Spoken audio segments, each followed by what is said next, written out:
Om Sadashiva Samarambham Shankaracharya Madhyamam Asmadacharya Paryandam Vande Guru Parambaram.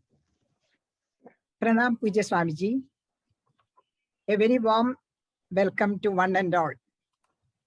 Next Friday, 23rd July is Guru Purnima.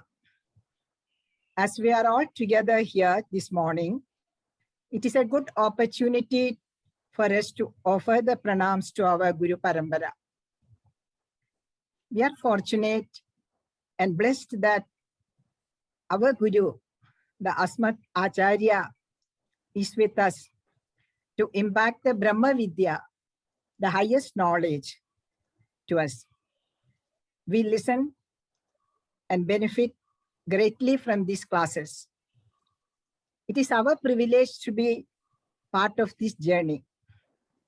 It is a great opportunity to elevate ourselves and be an Uttama Shishyas in the presence of an Uttama Guru. Swamiji's talks and answers to our questions gives us such clarity. It is important that we attend these online classes with a bhavam or sankalpam that we are the Andevasi of the ashram and sitting around Swamiji with Shraddha, Bhakti and Dhyanam and doing mananam on what we have heard. Thus we can move forward in our journey. Let it be our Dakshina to you, Puja Swamiji, on Guru Purnima day. Once again, we together offer our pranam and prostrate at the lotus feet of our Puja Swamiji and the Guru Parambara. Today is an auspicious day. Ramayana Masam is starting from today. Yogacharya Sri Venudasji is going to chant 4 verses from Viveka Chudamani, 4 beautiful verses written by Sri Shankara Bhagavad Pada on Guru Upasakti. Namaste.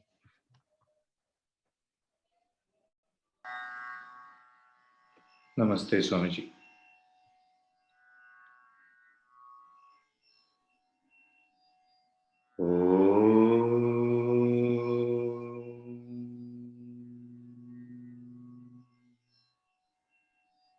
Shrotriyo vrajino kamahato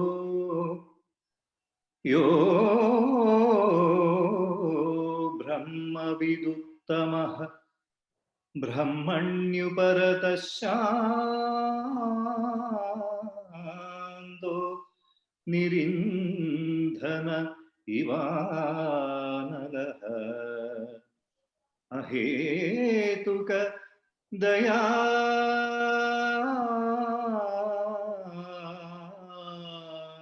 sindhur bandhuranamatam sata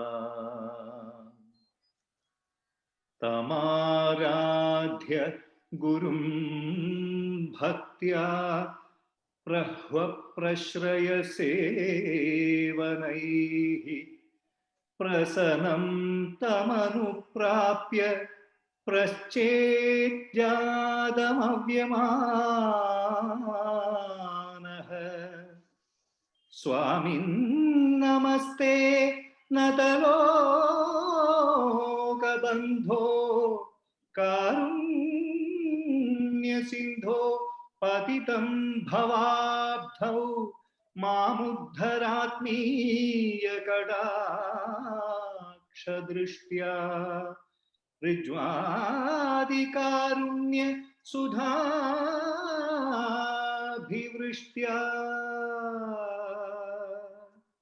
शान्ता महन्तो निवसन्ति सन्तो वसन्तवल्लोकहितं चरन्तः तीर्णाः स्वयं भीमभवार्णवम्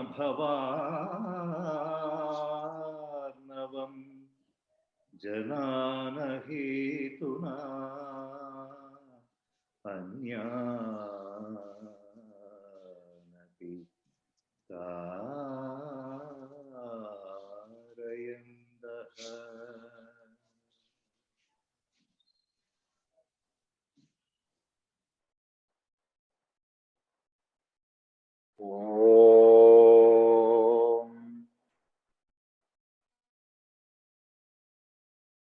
गुरुर्ब्रह्मा गुरुर्विष्णु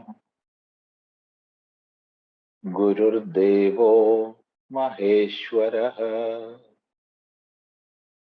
गुरुः साक्षात् परं ब्रह्म तस्मै श्री गुरवे नमः.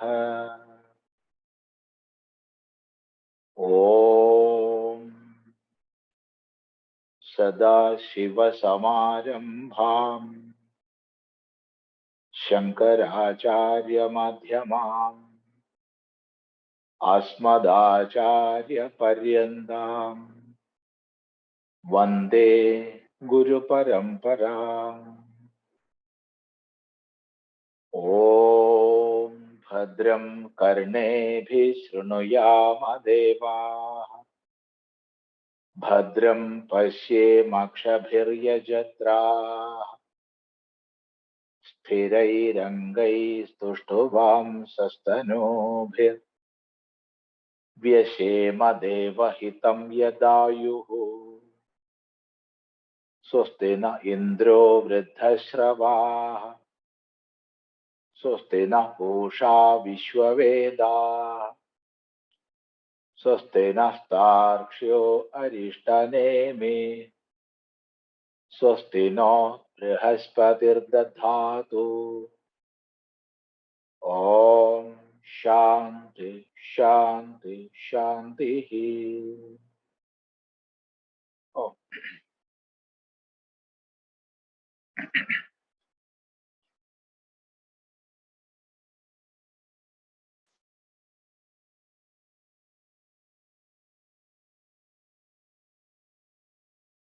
here in our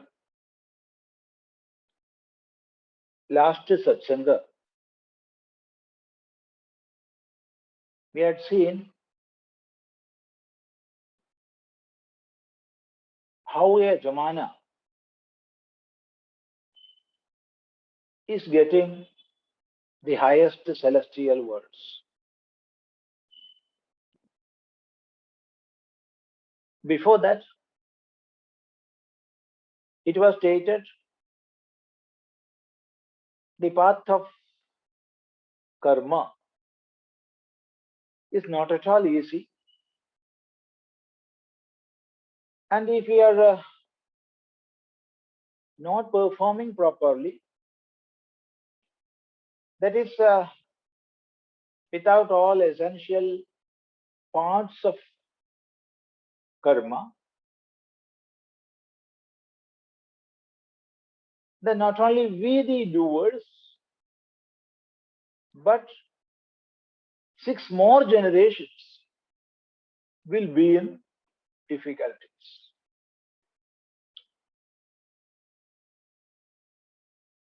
So it is not at all easy thing.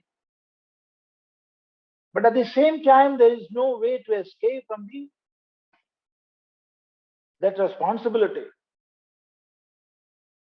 that liability to do karmas. Because we are in this world of karma, and we are having this human body fit to do the karma. So we must, there is no way to escape from the path of karma other than doing it.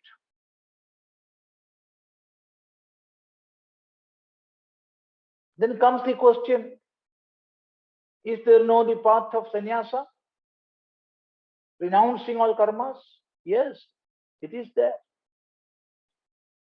But as long as we are identifying ourselves with the body, mind, intellect complex,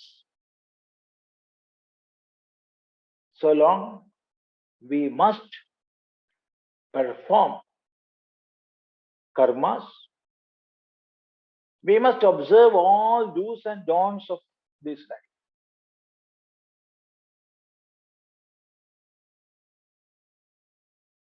When that identification is slowly dwindling down, and that those to know the highest is that much burning within, then we have the right to renounce the karma.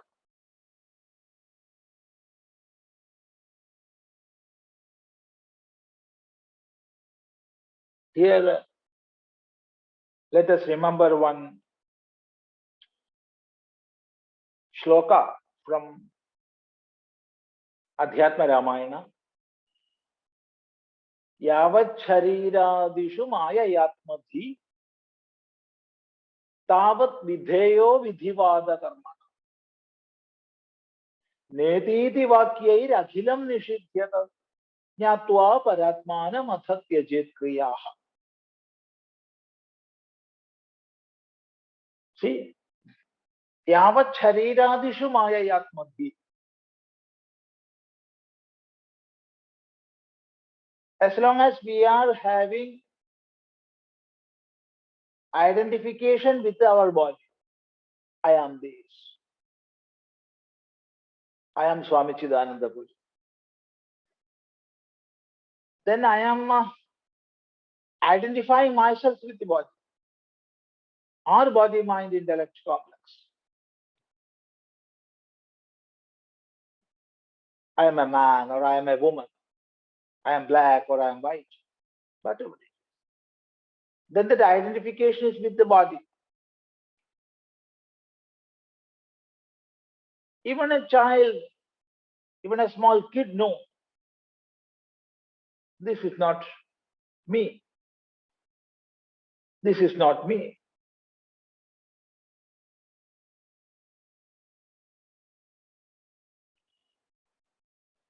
I am living in this body. I am viewing this body. I am experiencing this body. I am not this. Even a small kid do that. Know that.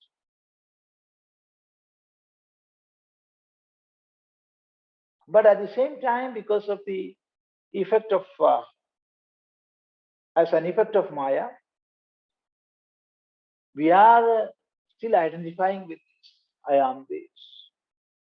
I know I am not this, but still I am identifying this.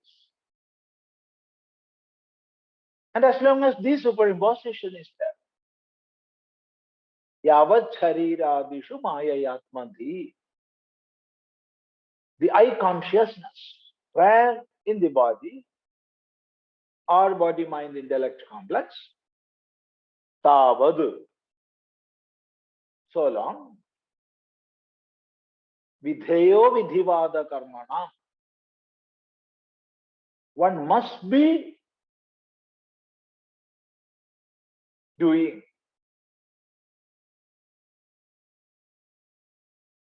all karmas which are instructed by gurus or by shastras, or which are naturally arising from the circumstances. And we must observe all the do's and don'ts of the dharma shastras or the world. Many things we are studying from our shastras, and many things we are getting from our parents, teachers, and the world. So we have to obey, we have to control. There is no other way. That is tāvat vidheyo vidhivāda.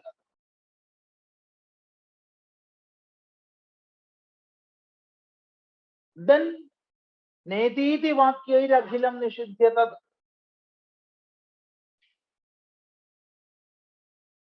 After negating all this, how netiti vakyaihi? Following the sayings, not this, not this. Here the famous mantra, neti neti, is referred. Basically, it is from Upanishad.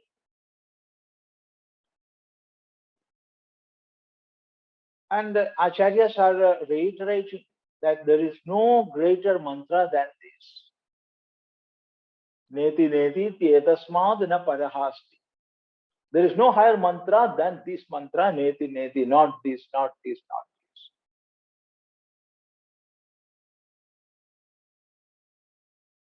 We are removing the knots of false identifications.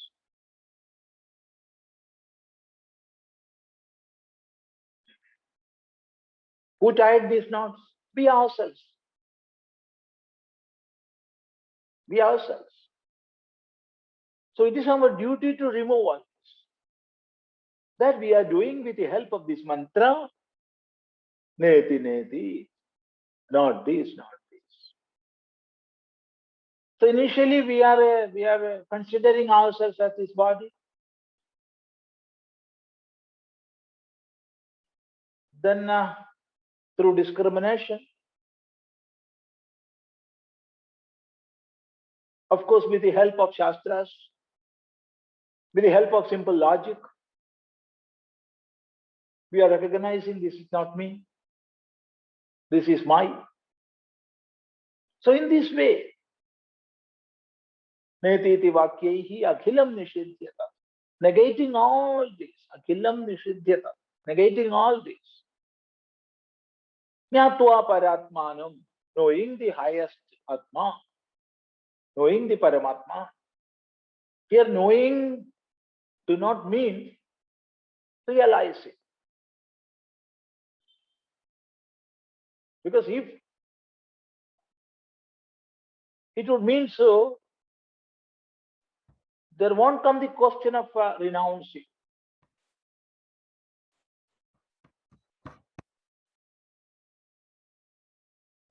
For a Vijnani, there is nothing to be renounced. Renunciation comes from the standpoint of a seeker. So here, after knowing doesn't mean realizing, but it would mean knowing from gurus, knowing from Shastras, and knowing from a proper analysis of the world around, imbibing from our own daily life.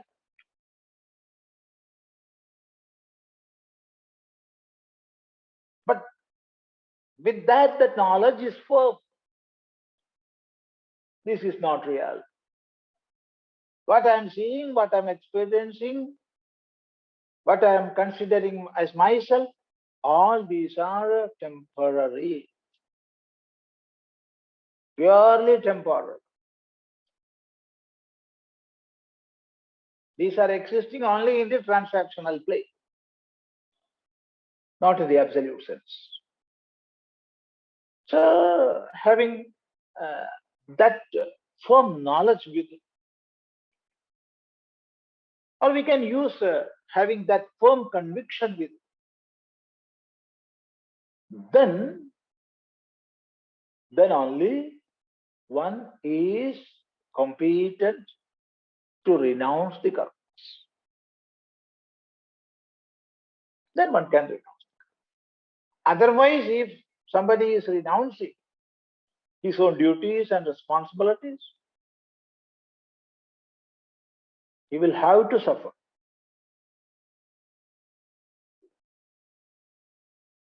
There is no doubt in that. So this is the test. So now we are studying the second khanda of first Mundaka. And this part is not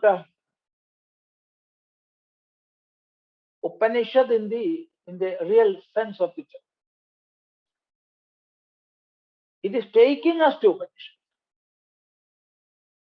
It is a stepping stone to Upanishad.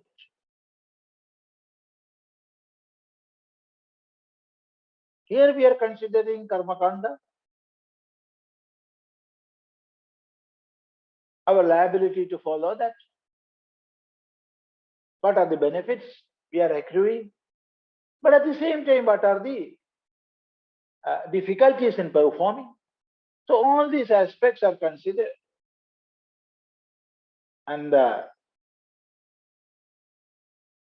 it is said there is no other way than to perform as long as we are having this body consciousness or identification. And so we must do or we must perform diligently. For that, knowledge of Karma Kanda is essential, and it is given different tongues of fire, and what is the apt time to offer, and how to offer, and in turn how these offerings are coming in the form of the rays of sun and taking the yajamana to the highest celestial worlds. Yatra devanam patireko dhivasaha, where Brahma, the highest of deities, is residing to that world, that is to the Brahmaloka, he is being taken. How? Ehi ditamahudaya suvarchasa suryasya rasmibhir yajamanam vahanti. Ehi, please come, please come.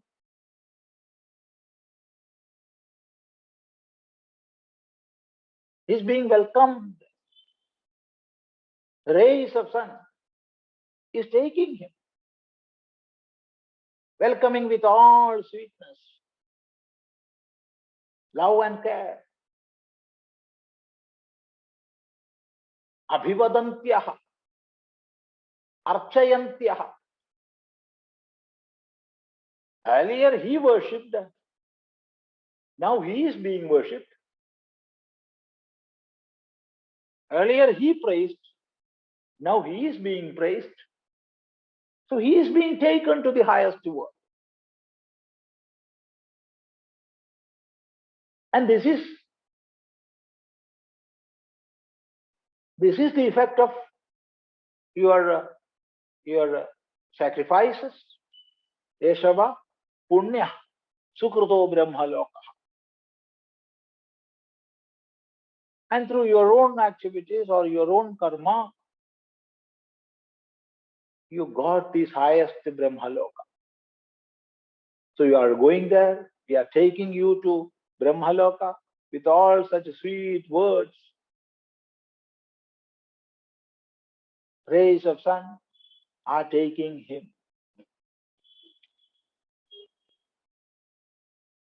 So this is very beautiful. So hearing all this, we will think this is the highest goal human can have.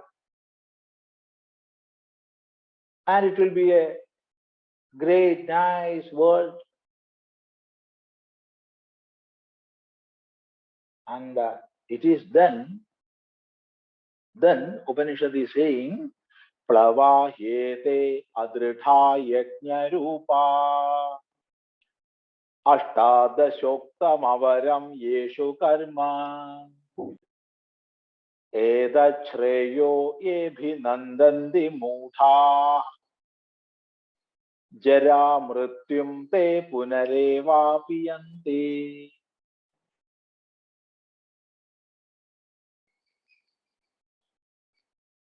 plavā hyete adṛḍhā yajñarūpā aṣṭādaśoktamavaraṃ yeṣu karma etacchreyo yebhinandanti mūḍhā jarāmṛtyuṃ te punarevāpi yanti. Let us see the breaking. Plavā, he, ete, adṛḍhā, yajñarūpā, aṣṭādaśoktam,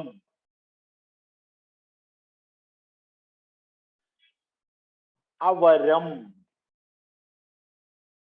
yeṣu karma, etacchreyo,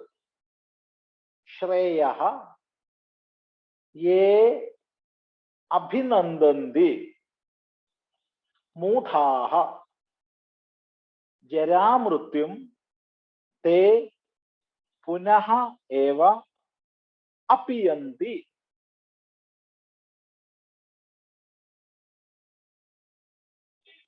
Plavā. Here the meaning is boats. The verbal meaning of plavā is that which is floating on water. That which is floating. Here it would mean boat. He verily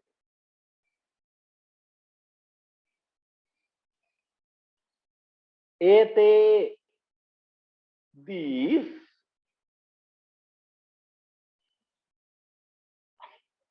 adṛḍhā, weak,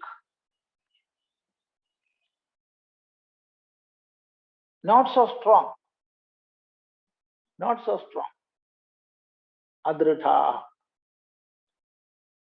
yajñarūpā, having the form of sacrifices, having the form of yajñas.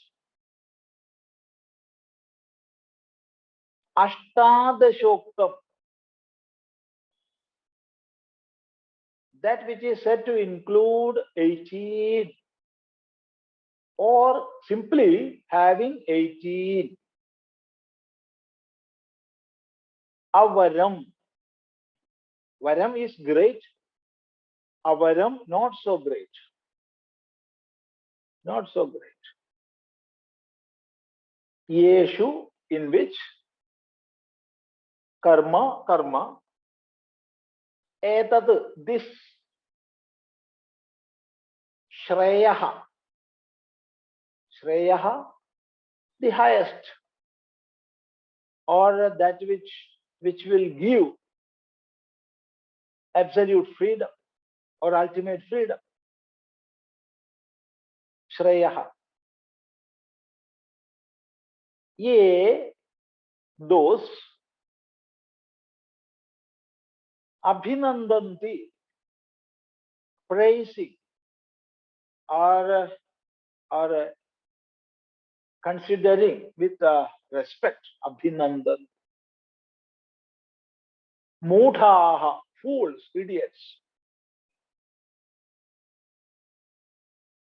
Jarāmṛtyuṃ, old age and death. They, punah eva, again and again, apiyanti, reaches. So they reach. Where they would reach? They reach old age and death again and again. Who? Those who are considering this to be the greatest. See, ete adṛḍhā yajñarūpāha plavāha. These boats, which are of the form of yajñas, are not so strong, are weak. What's the meaning? The sense is we have to cross an ocean, the ocean of samsara. And it is turbulent with innumerable waves. One after another, waves are coming. So it is that much turbulent. And we have to cross this ocean. If we have to reach the goal of Himalaya.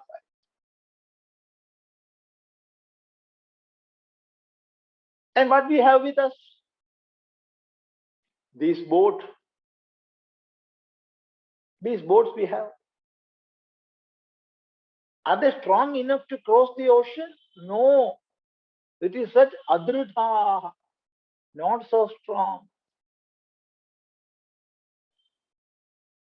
So that will shatter into pieces if we are using those boats to cross the turbulent ocean.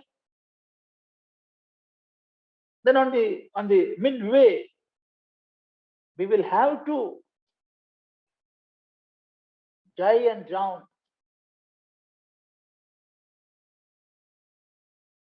Because these boats are not strong enough. Adṛḍhā.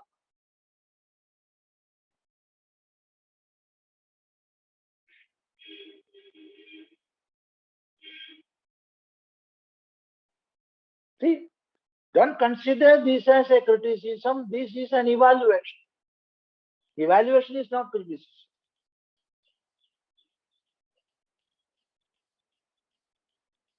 Because in the earlier part, the same Rishi praised the karma. You will get the highest world of Brahma. You have to do. There is no other way to escape. So all these things the Rishi said. For what? For praising the karma. The same Rishi is saying now these are not strong. That means through this karma, through observing karma kanda, through performing all the rituals enjoined in the Shastras, we can reach the highest worlds, like the world of Indra or the world of Brahma. But it is not a tool to cross the ocean of samsara. If our goal is enjoyment in this world and the world after this, then of course the path of karma that is to be followed. And through such karma kanda, through performing yajñas, we can reach the highest celestial worlds. There is no doubt in that. But at the same time, if we are to cross the ocean of samsara, then these are not strong enough. These are not strong enough.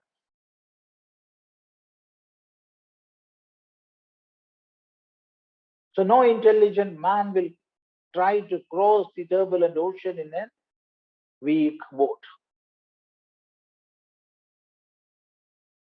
So it is conveyed here. Plavā ete adṛḍhā yajñarūpā. Then for what they are? They are one, for those who are wishing to get the highest world, they can have. And for people who are leading a dharmic life and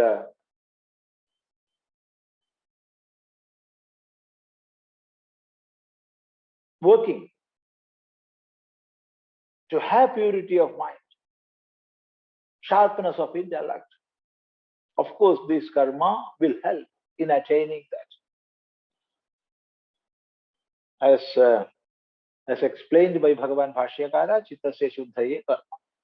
All these karmas are enjoined in the Shastra for purifying our own mind. But at the same time, these karmas are not sufficient to cross the ocean of samsara. Why? The answer is simple. Samsara is a product of our false identification with this body. And this false identification is a product of ignorance. And ignorance can be removed only through knowledge. Proper knowledge is the only way to remove or dispel the ignorance. So, and therefore, of course, karma is required. We have to perform karma. There is no question. There is no doubt. But at the same time, the path of karma is not sufficient. It is not enough. So it is said, adṛḍhā, not so strong.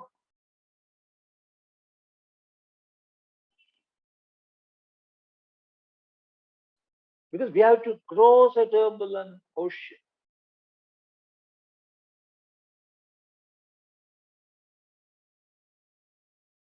So plavā, hyete, adṛḍhā, yajñarūpā, aṣṭādaśoktamavaraṃ yeṣu karma.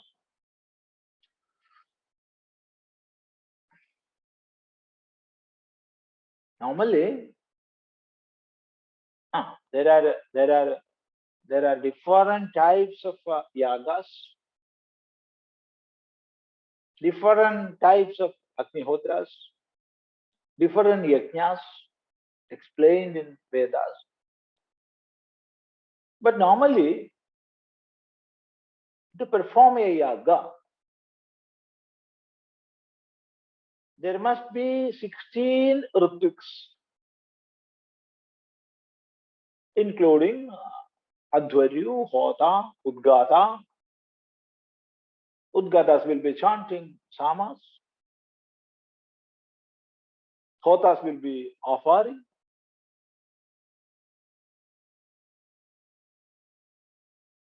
And adṛḍhā will be doing other parts of that yaga. And there will be a Brahman to observe everything.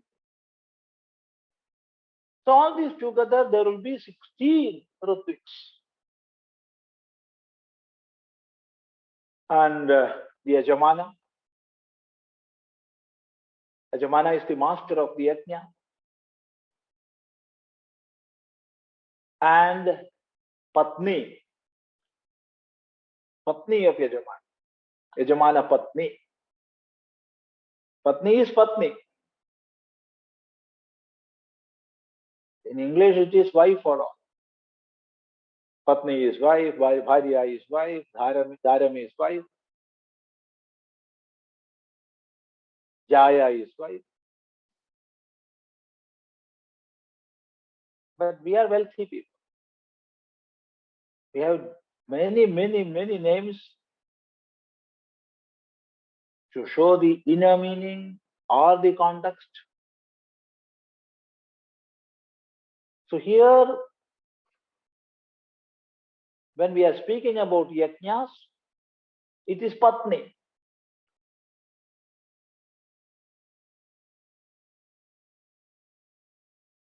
So yajamana and patni. So 16 plus 2, 18. So 18 together will make a yajna. So all Vedic yajna are having or must have 18 persons to perform. So aṣṭādaśoktamavaraṃ,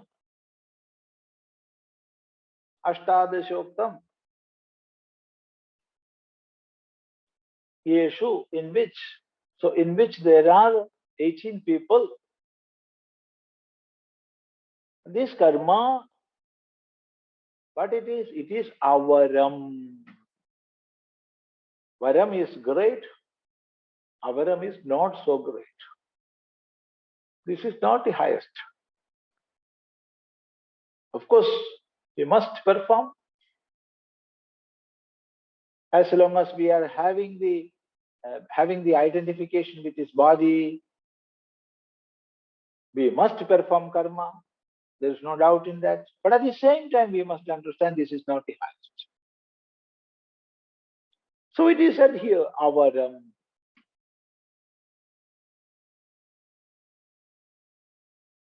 Karma is avaram.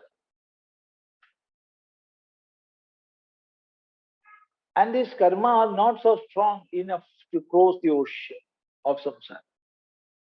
So that's the meaning of the first part of this mantra. Plavā, hyete, adṛḍhā, yajñarūpā, aṣṭādaśoktamavaraṃ, yeṣu karma.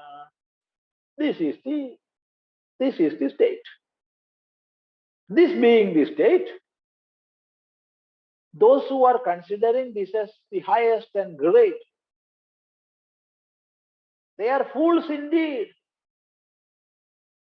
So it is said, etacchreyo ye bhinandanti mūḍhā.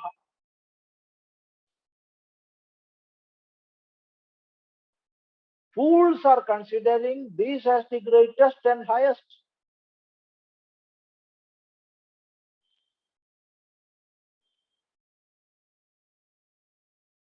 These boats are not strong enough to cross the ocean of samsara. That is the fact. So fact being that, those who are considering this as the greatest and highest, who they are? Shruti is saying, mūḍhā. They are fools.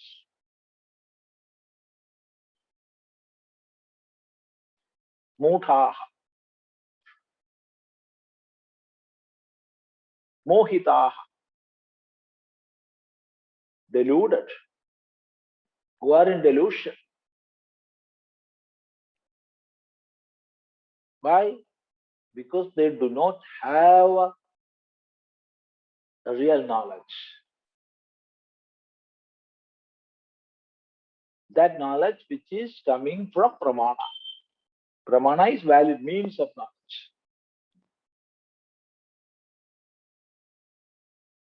So they are mūḍhā.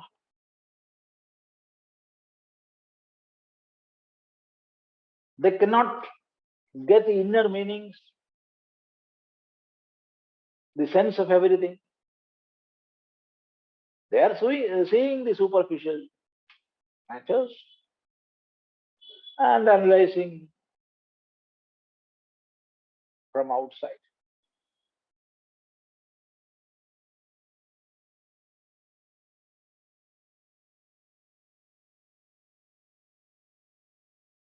And therefore, they are considering the path of karma as the highest and greatest.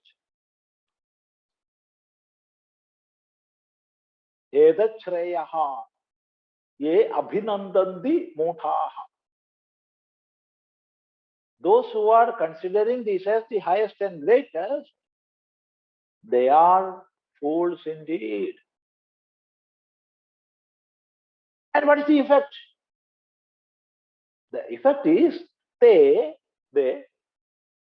punaha eva, again and again, yanti, will reach jarāmṛtyuṃ, old age and death.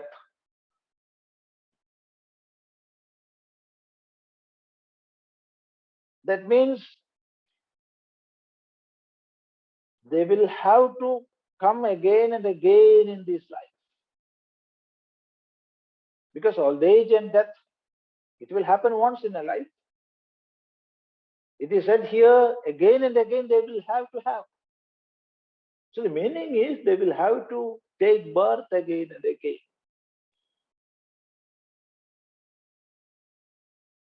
Because as long as we are having affinity to karmas, as long as we are identifying ourselves with the body, and as long as we are having the feeling of doership, I am doing, we cannot escape from the samskaras of karma. And as long as there is samskara, we have to come again. There is no escape.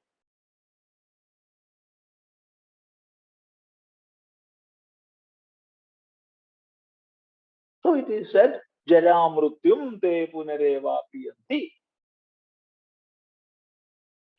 So, punaha eva mrityuh. Again, they will have to reach death. Means again they will have to have birth. So the cycle of samsara, this transmigration, it will happen again and again. This is the meaning. So, those who are considering the path of karma as the highest, they won't reach, or they won't be able to cross the ocean of samsara. Not only that, but they will have to come in this world again and again, taking newer and newer forms. So birth and death will follow.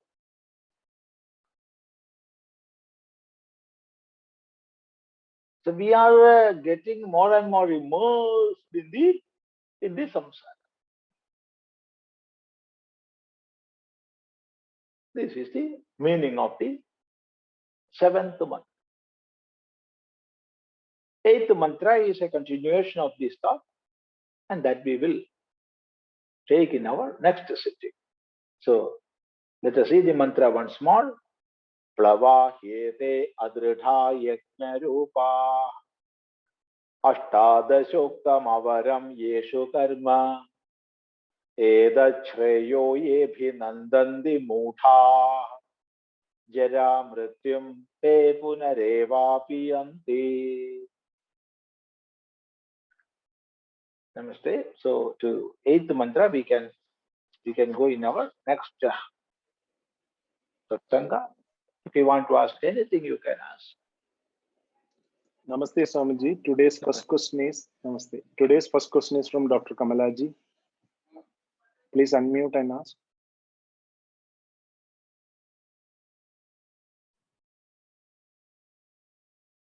Namaste, Swamiji. Namaste. Namaste. Swamiji, what is the difference, or how do we understand yajna, yaga, homa? All these 3 words, Yeah.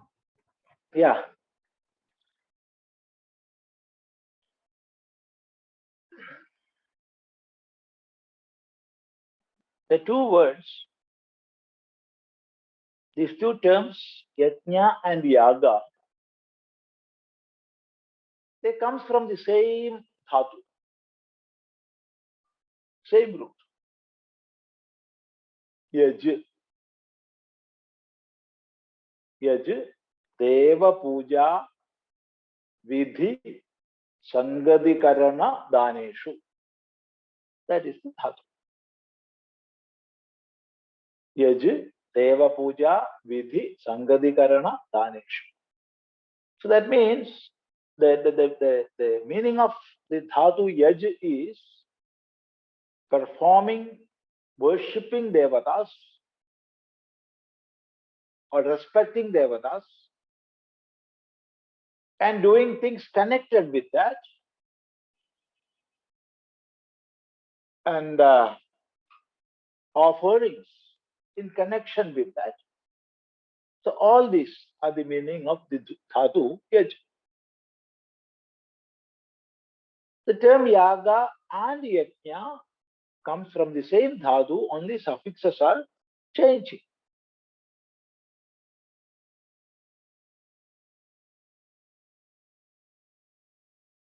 Now I am not going to the intricate Vyakarana processes, but this is the meaning. So when we look into the dhatu, both these terms would mean the same. But the practical usage, there is a vast difference. Normally, we are using the term yaga to mean special types of yajñas or yagas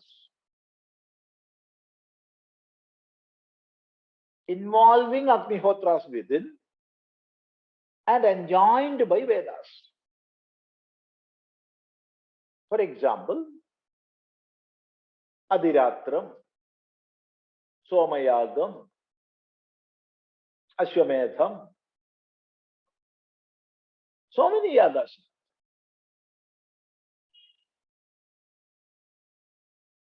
Many yagas. And in all these yagas, there must be this aṣṭādaśoktamavaraṃ, these 18.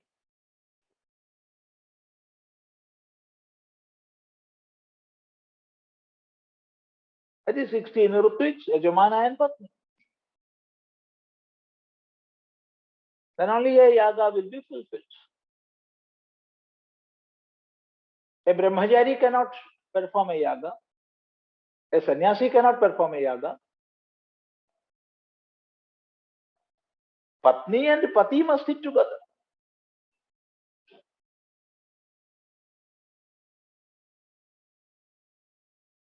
And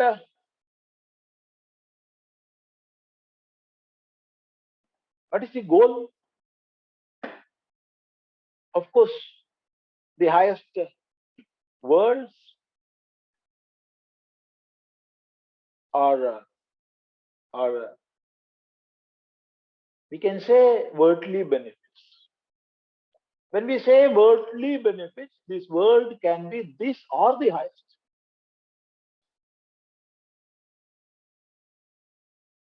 Whereas the term yajna is used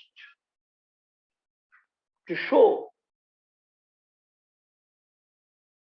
something which we are doing with a feeling of respect,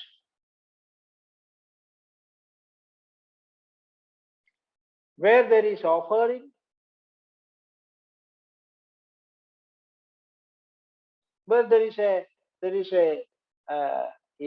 feeling of sacrifice.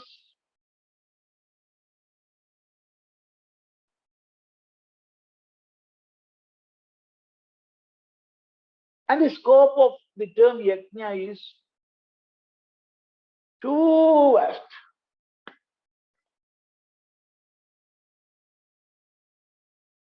We won't say karma yoga, karma yaga, but karma will be taken as a yajna.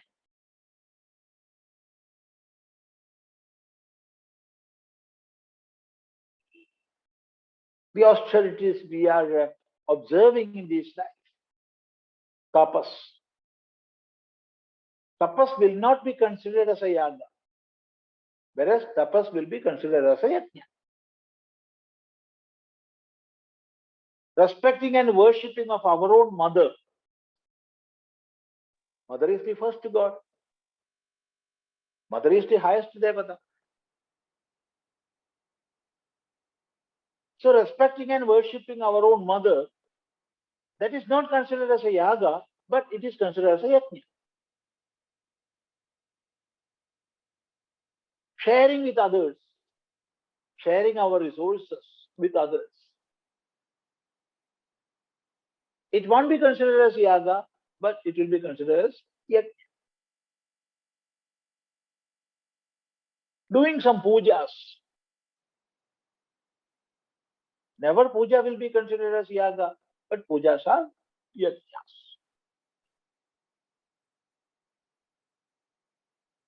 Receiving guests in our house and offering them food and drinks, it is yajna, but it is not yaga. So all auspicious activities we are undertaking, or those activities with a feeling within of respect, offering, worship, all these are yajnas. So, even though the dhatu is the same, vast difference is there in usage. So that is about yaga and yajna. Now come to the third term, homa. Homa is something, some activity where there is offering in the fire.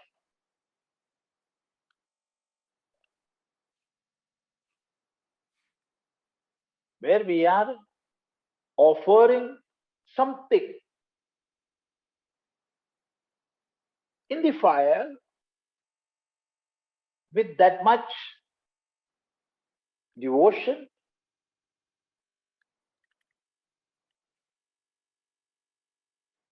as a ritual, then it is homa.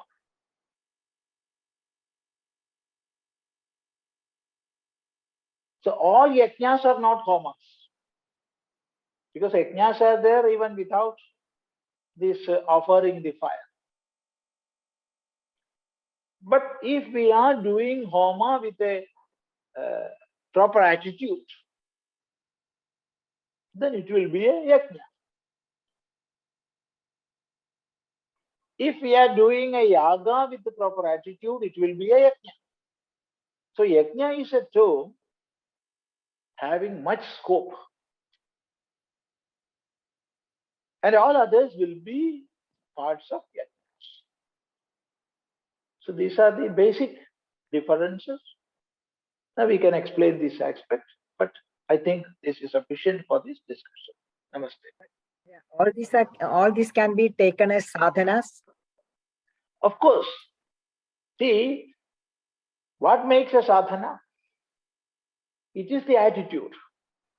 Attitude makes sadhana. Something considered by somebody as a sadhana will not be a sadhana for another man. See, you are a doctor, a senior doctor. So caring a patient,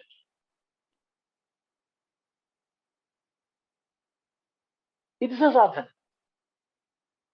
If you are not doing that, and you are sitting and chanting, it is not a sadhana. When we are chanting with proper attitude, it is a sadhana. But when you have that attitude, when you are treating or caring, it is a sadhana. So what makes sadhana is the attitude. One is studying, but that attitude is not, it is not a sadhana. When we are doing puja, we are doing puja in the temple, just to make a show of it, with much decorations, with much ornamental, with much lighting and this thing, just to make a show of it. And just to have the name, he's a great puja. He's a great puja, a great worshipper he is. So if we are doing that, it is not a puja, it is not a sadhana. So what makes sadhana is the attitude. So when we are doing tapas, when we are doing homa, when we are doing yajña, when we are doing yaga, all these proper attitude, then it is sadhana. So attitude makes sadhana. When we are working in the kitchen, if that attitude is there, attitude of offering, that comes from natural love, it is sadhana. So attitude makes sadhana. Namaste. Next question is from Sri Krishna Kumarji. Please unmute and ask. Namaste, Swamiji. Namaste. This is my question is related to the previous satsang. As it was explained that if the karmas are not done correctly, then 6 generations will suffer. So my question is, why do the other generation need to suffer when they have not done anything wrong?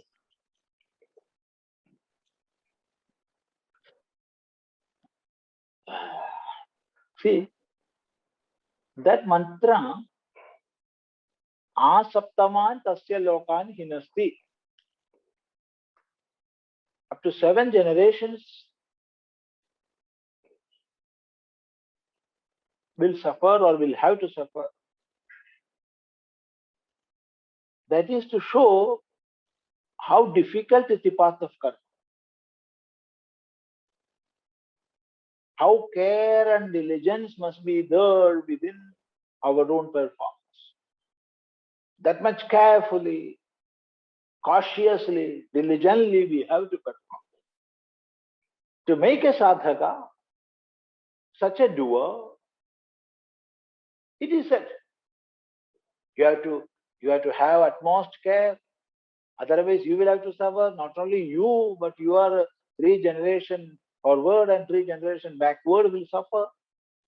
So you must take that much care. That may be the reason. And the second, another meaning we have seen, aṣṭādaśoktamavaraṃ tasya lokan. Aṣṭādaśoktamavaraṃ lokan tasya hinasti. His 7 lokan words, that is beginning with bhū. 7 words, that is 7 layers of experiences. Bhū, bhuvaha, suvaha, mahaha, janaha, tapaha, satyaha. These 7 words. He will not get. All these 7 words will be taken away from him. That's another meaning. And coming to the first version itself, if we are taking it as 7 generations, then comes this question, what wrong they have done? The first answer is, we must not take this, or we need not take this mantra in the literal sense. Consider this as to make the doer more cautious and diligent. Mantra is saying so. Second is, there is a bigger scheme. Only a small part we are seeing. The life as we are conceiving is that beginning with birth and ending with death. So a small span we are seeing. And the canvas of life is that much small and narrow for us. But it is a part of a bigger picture. It's a part of a bigger canvas.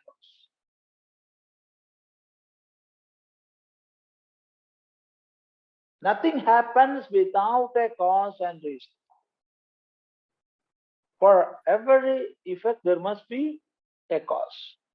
So this cause-effect relationship is there. See, take a part of a picture. From a large picture, we take a small part. And just imagine that small part itself have its own individuality. And we will understand the meaning of that. But when we replace that picture in the proper spot, then only we will understand the large connection it is having.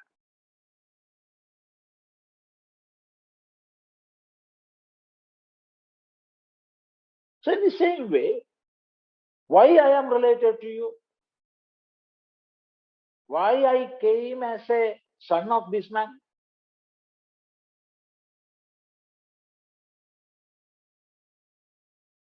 Why that man became my father? It is not accidental. Nothing happens accidentally. So there is a chain. There are so many strings. There are so many strings connected together, interconnected.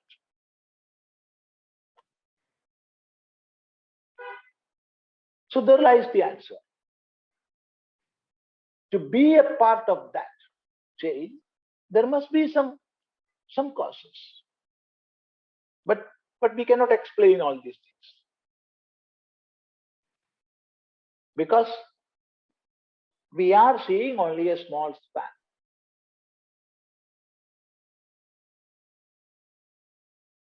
We are seeing only a small span.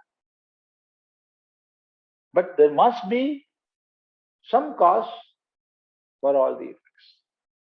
And this cause-effect relation is making the chain, and it is joining the strings to make the chain. So it is there. That is the answer. So consider all these three answers. Namaste. Next question is from Sri Vijayji. Please unmute and ask. Madam, please unmute and ask. Yeah. Can you hear me? Yeah, we can hear you.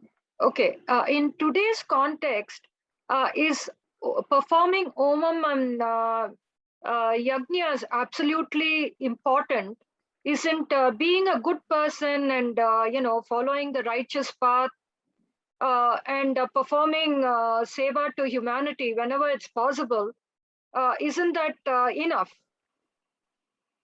Of course, it is enough. Not in the present world only. In the past days also, not all did the yajñas in the same way. Right. People lived according to their taste, their attitude, their vision. Right. So some people are saying in this age, that is in this Kali Yuga, we need not do all these karmas. Actually, not only in Kali Yuga, in all the yugas, in all the times, people did according to their temperament, their aptitude, their vision, their guna structure. So one who is living a righteous life,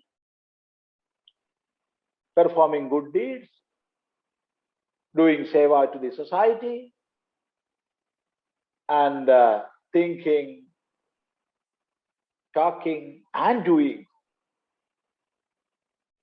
for the benefit of oneself and for the others, it is the greatest yajna.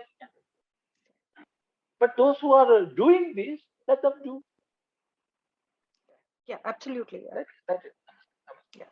Thank you. Next question is from Yogacharya Venudas ji.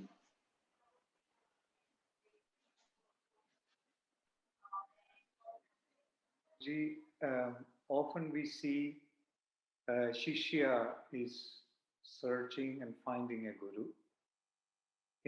What are the circumstances a guru finds and accepts a Shishya?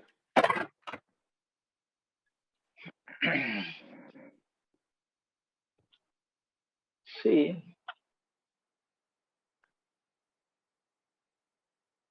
shishya, one who is fit to be instructed. Shasitum yogyaha is a shishya, fit to be instructed.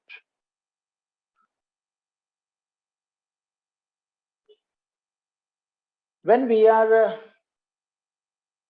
in search of something,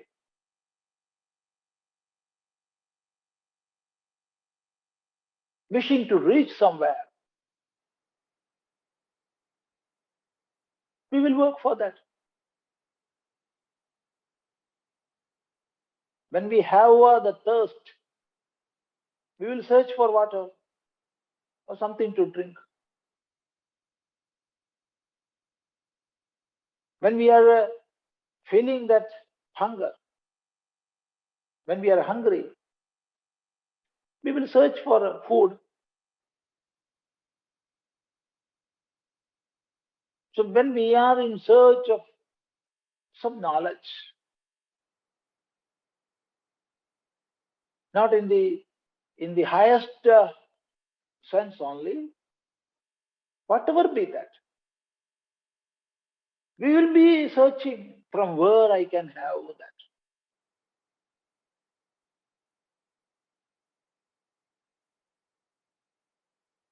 that. Actually, such a seeker will go in search of a guru, whichever be the field, whichever be the field.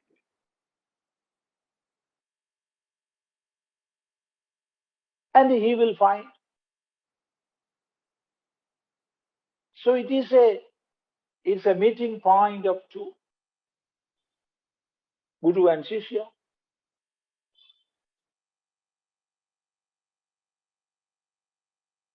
If it is one who is wishing to study Ayurveda, then there are certain qualities for a student of Ayurveda.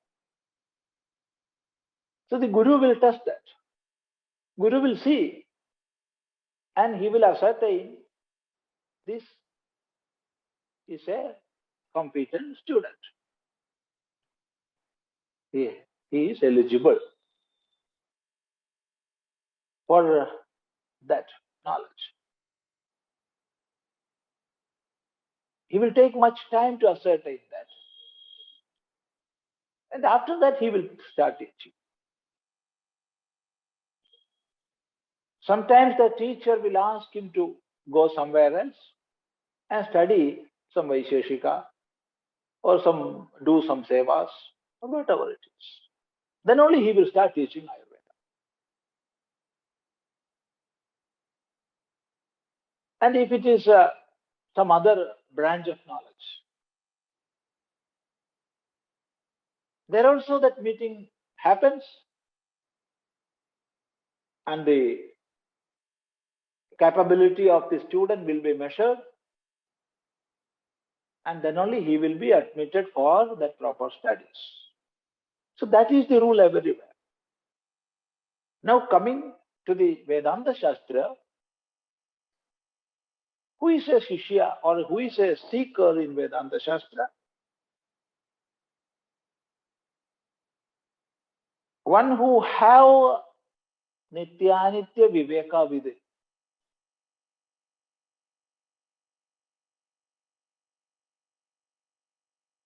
What I am experiencing here, where I am living now, all these are most transactional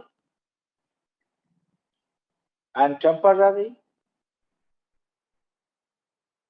finite, limited, having birth and death. And I am not in search of all this. There must be a substratum which is above all these limitations and birth and death. What is that? And real mumukshutva is there with it. This is a life of human birth. I got a human birth, and I can reach the absolute or ultimate liberation from all bondages in this life.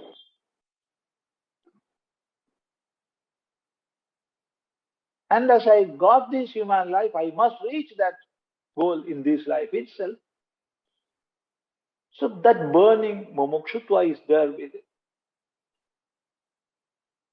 And with this viveka and mumukshutva, we will live in this world, we will wander here and there. And in course of such a life, we will be doing karma yoga. We will be doing many sadhanas. And by all those, we will get other qualities or other wealth a student must have with it. Shraddha,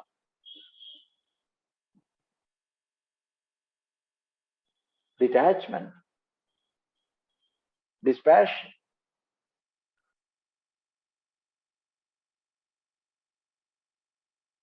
equanimity, inner calmness.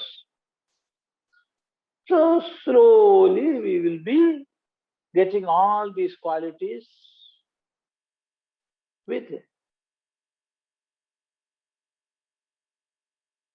And then that thirst for knowledge, that thirst for realization is that much burning.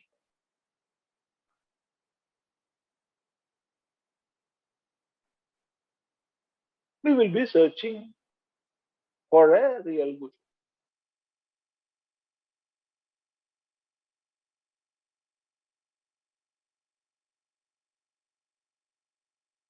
If we are searching, we will get, we will reach. There is no doubt in that.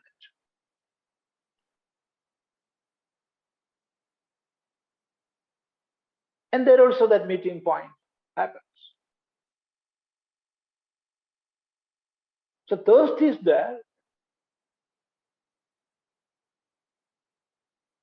but having thirst within alone will not make you qualified. Because, of course, there is the samskara to become a seeker or a sadhaka is there. But along with that, many other samskaras are there with it. A mixture of all these we are. So Guru will ascertain that. He will instruct what are to be done to get rid of those samskaras which are standing against sadhana samskara as a hurdle. How to remove? It may take many lives.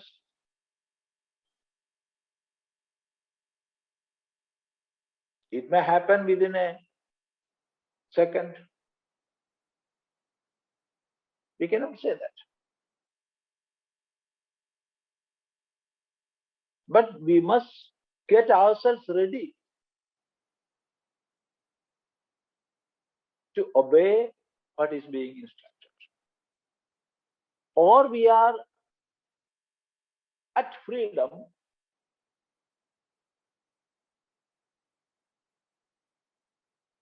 to move from that Guru to another.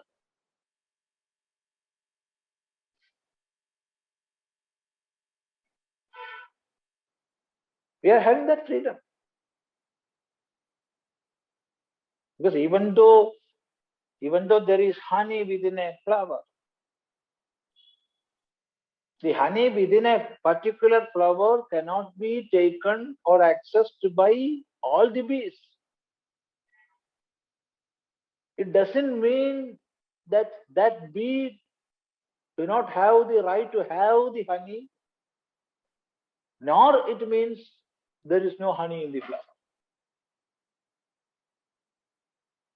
But every bee cannot take honey from all the flowers. Some can take from some cannot take from some. So we are at liberty, at our freedom, to find out others. It is said in Guru Gita, as honeybees move from one flower to another, in the same way as adṛḍhā can move from one scholar to another, one guru to another. But that burning thirst to have realization must be there. It must be kept intact.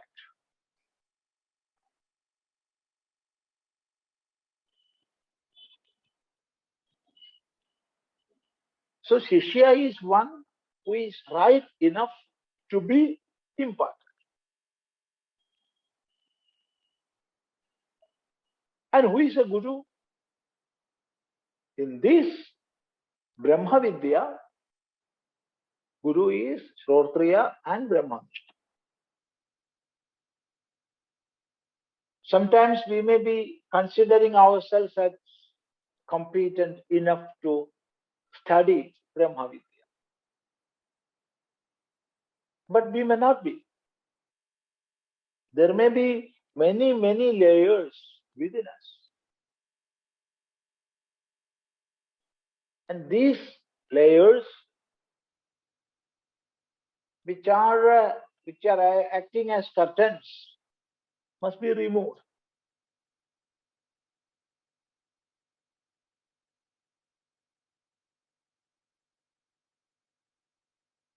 See, sometimes it happens, we may evaluate ourselves more than what we are. But Guru will understand. Guru will understand. So what a Shishya must have is Shraddha. And therefore it is that Shraddhavatameva satam pumartha samidita siddhyati netaresham. Those who have Shraddha within, for them only this realization happens, not for others. If we have all the other qualities, all the other wealth, but lacking in Shraddha, we cannot reach the goal. We have Shraddha, but the other wealth are not in that much quantity. Even then we can reach the highest. So Shraddha is the highest wealth for a seeker. Of course, Viveka and Mumukshutva are there. So equipped with all, when we approach, the Guru will recognize. Then he will take you to the highest Shastra. Highest Shastra is not something written. It is the inner sense. But this is a very complicated subject. Most relative also. So these are the general ideas. And we can again take the topic again in our next satsang. Namaste. Om Bhadram Karnebhi Shrunuyama Deva Bhadram Pashyemakshabhiryajatra Sthirairangai Tushtovam Sastanubhir व्यशेम देवहितं यदायुः स्वस्ति न इन्द्रो वृद्धश्रवाः स्वस्ति न पूषा विश्ववेदाः स्वस्ति नस्तार्क्ष्यो अरिष्टनेमि स्वस्ति no बृहस्पतिर्दधातु Om Shanti शांति शांति। ओम गुरुर्ब्रह्मा गुरुर्विष्णु गुरुर्देवो महेश्वरः गुरु साक्षात् परं ब्रह्म तस्मै श्री गुरवे नमः।